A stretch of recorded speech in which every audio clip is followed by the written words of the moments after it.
بسم اللہ الرحمن الرحیم۔ تمام تعریفیں اس رب ذوالجلال کے لیے جو تمام جہانوں کا مالک و خالق ہے، اور کروڑ درود و سلام حضرت محمد مصطفیٰ صلی اللہ علیہ وسلم اور ان کی آل پاک پر جن کی خاطر اللہ تعالیٰ نے یہ ساری کائنات بنائی ہے۔ اللہم صلی علی محمد و آل محمد۔ السلام علیکم ویورز، کیسے ہیں آپ سب دوست؟ میں آپ سب کے لیے اللہ رب العزت سے دعا گو ہوں کہ مالک کائنات آپ کو تندرستی اور صحت کے ساتھ لمبی اور خوشیوں بھری زندگی عطا فرمائے، آمین یا رب العالمین۔ دوستوں، میں ہوں ڈاکٹر حکیم سید شاہد عباس نقوی بخاری، السادات دواخانہ صاحبال پنجاب پاکستان سے۔ دوستوں، ہمارا موضوع چل رہا تھا دل کی بیماریاں، اور آج ہم جس بیماری کا ذکر کرنے لگے ہیں اس کا طبی نام وجہ القلب، عام نام درد دل اور انگلش میں انجائنا کہتے ہیں۔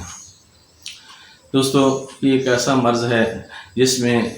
اس کی یوں تعریف کی جا سکتی ہے کہ وجہ کے معنی درد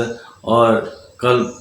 دل کو کہتے ہیں، یعنی ایسی کیفیت جس میں دل کے مقام پر شدید درد ہوتا ہے۔ دل میں تشنج پیدا ہو کر عضلۂ قلب میں عظم القص کے نیچے مقام پر قلب میں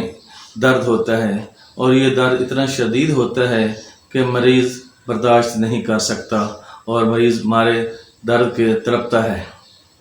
یہ مرض عموماً عورتوں کی نسبت مردوں کو زیادہ ہوتا ہے، کیونکہ مرد کی ذمہ داری ہوتی ہے کہ وہ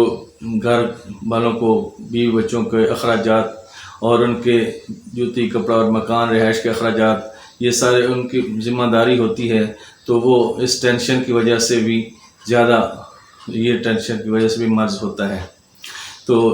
دوستو، آپ چلتے ہیں اس کی اقسام کی جانب کہ یہ اس کی کتنی اقسام ہیں۔ اس کی وجہ القلب کی 3 اقسام ہیں۔ سب سے پہلے نمبر پہ وجہ القلب جو ہے وہ سمی، یہ ایسا مرض ہے جو کہ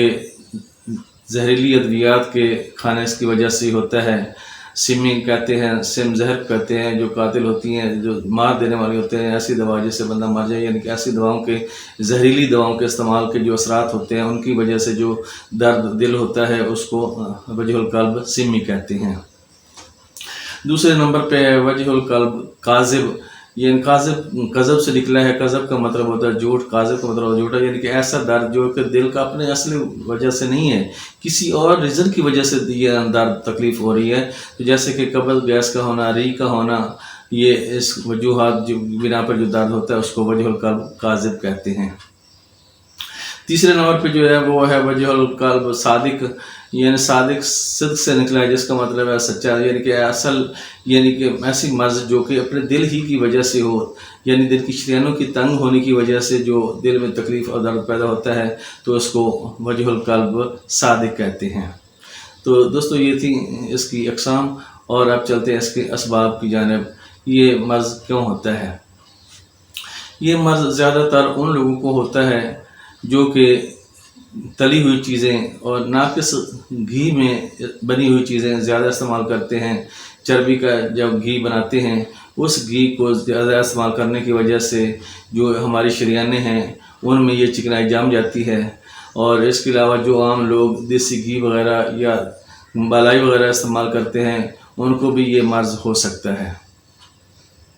تو جب یہ ہماری شریانوں جو دل کو خون مہیا کرتی ہیں ان میں کولیسٹرول یہ جم کر شریانوں کے سوراخ کو مزید تنگ کر دیتا ہے، جس کی وجہ سے ہمارے دل کے پاس وہ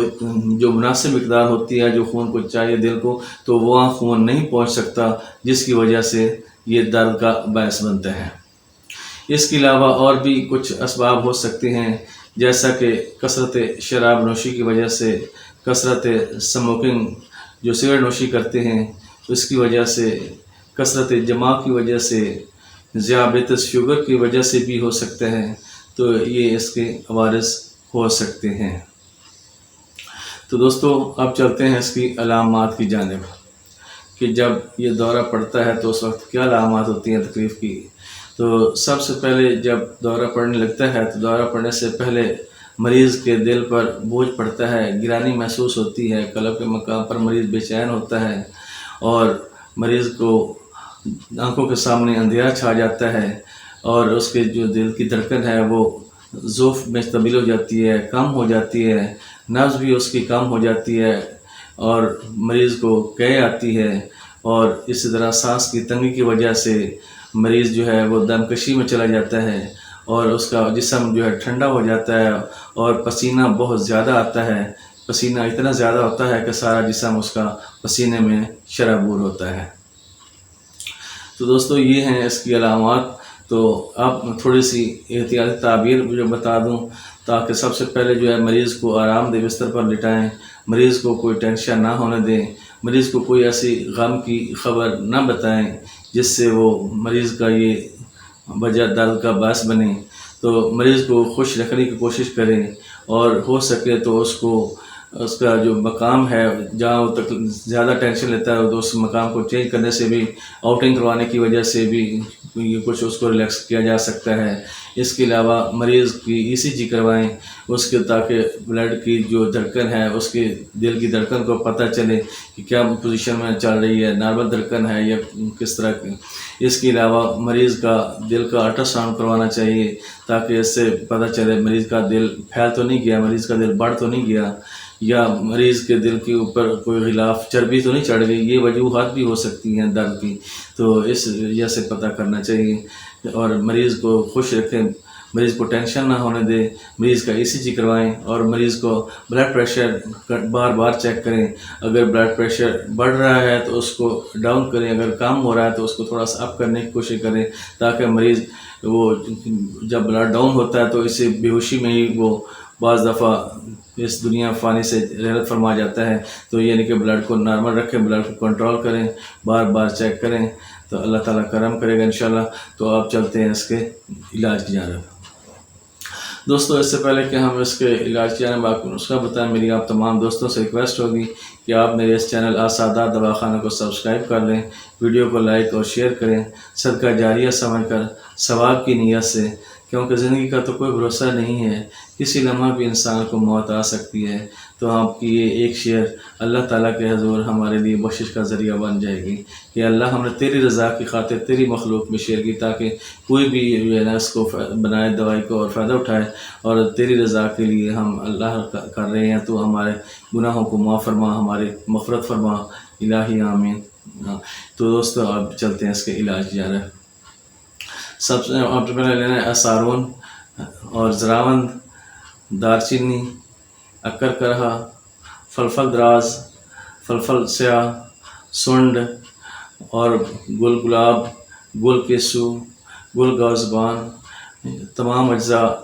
10-10 گرام لیں اور ساتھ جن دستر بھی 10 گرام اور زعفران 5 گرام۔ زعفران کو کھرل میں حل کر لیں اور ارک گلاب میں حل کریں، اس کو ارک گلاب میں حل کر کے تو بعد میں اس میں معجون میں شامل کر دیں۔ آپ نے یہ تمام اجزاء کا صفوف کر لینا ہے اور آدھ پاؤ شہد لے کر، شہد خالص ہونا چاہیے، تو بے شک چھوٹا ہو یا بڑا جو مرضی ہو لیکن ہو خالص۔ تو آپ نے شہد خالص لے کر تو اس میں تمام ادویات شامل کر لینی ہیں اور مکس کر لینی ہے، تو اس کو معجون بنا لینا ہے۔ تو یہ 1 چمچ صبح 1 چمچ شام ارک گاؤ زبان کے ساتھ استعمال کروائیں، اور اس کے ساتھ ہی خمیرہ گاؤ زبان امبری جواہر دار یہ بھی صبح شام استعمال کروائیں۔ اگر مفرہ یاقوتی مل جائے تو یہ بہت ہی بہتر ہے، تو یہ دل کی تمام تکالیف کے لیے بہترین چیز ہے، مفرہ یاقوتی استعمال کروائیں۔ اللہ تعالیٰ کرم کرے گا، مالک کائنات اپنے پیارے محبوب علیہ السلام صدقہ میں اس مرض سے شفا عطا فرمائے گا۔ تو دوستو یہ تھی میری آج کی ویڈیو۔ میری آپ تمام دوستوں سے ریکویسٹ ہے کہ آپ میری دعا کریں کہ اللہ تعالیٰ ہم سب کو ایک دوسروں کے لیے آسانیاں پیدا کرنے کی توفیق عطا فرمائے، آمین یا رب العالمین۔